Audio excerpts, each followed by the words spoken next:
Assalamualaikum warahmatullahi wabarakatuh. Halo teman-teman, aku Melinda dari Prodi Pendidikan Agama Islam dengan NIM 057762716.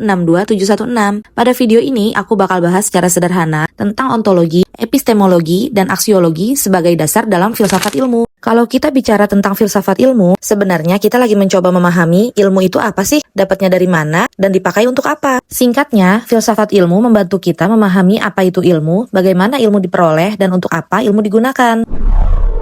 Sekarang kita mulai dari yang pertama, yaitu ontologi. Ontologi itu fokus ke apa yang dikaji oleh ilmu. Sederhananya, apa sih yang sedang kita pelajari?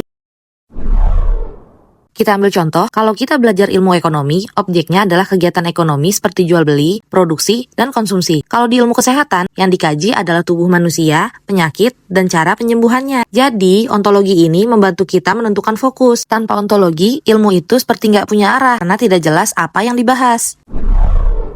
Lanjut yang kedua, epistemologi. Epistemologi membahas bagaimana cara kita mendapatkan ilmu tersebut, asal-usul ilmu tersebut, dan keabsahan tentang ilmu yang kita peroleh. Contoh dari epistemologi, saat kita mau tahu apakah suatu obat itu efektif, kita nggak bisa cuma menebak. Kita harus melakukan penelitian, eksperimen, uji klinis, lalu dianalisis datanya. Intinya, epistemologi itu penting supaya ilmu yang kita punya bukan sekedar opini, tapi benar-benar teruji. Yang ketiga adalah aksiologi. Aksiologi membahas untuk apa ilmu itu digunakan dan nilai apa yang menyertainya. Kita ambil contoh, teknologi itu hasil dari ilmu pengetahuan, tapi penggunaannya bisa berbeda. Internet bisa dipakai untuk belajar, cari informasi, atau komunikasi, tapi juga bisa disalahgunakan untuk hoax atau penipuan. Disinilah aksiologi berperan mengatur bagaimana ilmu digunakan secara etis dan bertanggung jawab. Jadi, ilmu nggak hanya pintar, tapi juga harus bijak.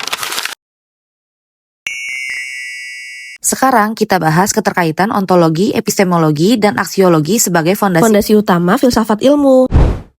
Ketiganya bekerja secara berurutan dan saling melengkapi. Ontologi memberi arah pada objek kajian.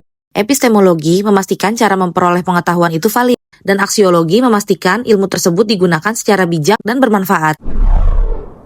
Contoh simpelnya, kita sedang melakukan penelitian tentang udara. Ontologinya yaitu polusi udara sebagai objek kajian. Epistemologi, kita ukur kualitas udara, ambil data, dan analisis. Dan aksiologi merupakan hasil yang dipakai untuk membuat kebijakan agar lingkungan lebih sehat. Kesimpulan yang bisa dipahami bahwa ontologi, epistemologi, dan aksiologi saling terhubung sebagai tiga fondasi utama dalam filsafat ilmu. Ibarat satu kesatuan yang tidak bisa dipisahkan. Tanpa tiga hal ini, ilmu pengetahuan tidak akan utuh. Karena tanpa ontologi, ilmu kehilangan arah, tanpa epistemologi, ilmu kehilangan kebenaran, dan tanpa aksiologi, ilmu kehilangan nilai. Terima kasih sudah menonton, sampai jumpa di video selanjutnya. Wassalamualaikum warahmatullahi wabarakatuh.